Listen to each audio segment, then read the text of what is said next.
بدل کے بھیس پھر آتے ہیں ہر زمانے میں، اگرچہ پیر ہے آدم، جواں ہے لات و منات۔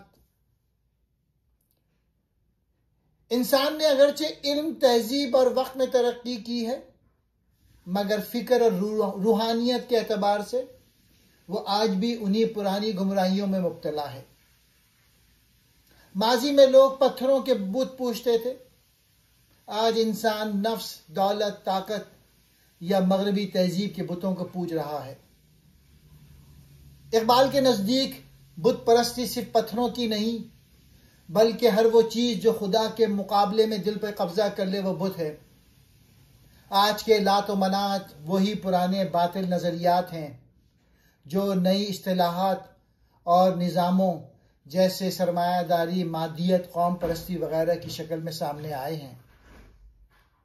یہ شعر اقبال کا انتباہ ہے کہ زمانہ بدلنے سے حقیقت نہیں بدلتی، انسان آج بھی انہی باطل خداؤں کا بندہ ہے، فرق صرف یہ ہے ان کے نام بدل گئے ہیں۔ یعنی ہر دور میں وہی پرانے باطل نظریے اور گمراہ کن قوتیں نئے نئے نام اور شکلیں اختیار کر کے دوبارہ ظاہر ہو جاتی ہیں۔ اگرچہ انسان آدم کی اولاد بوڑھا ہو چکا ہے، زمانہ بہت گزر گیا ہے، لیکن بت پرستی، لات و منات جیسے بت آج بھی نئی صورتوں میں جواں اور زندہ ہیں۔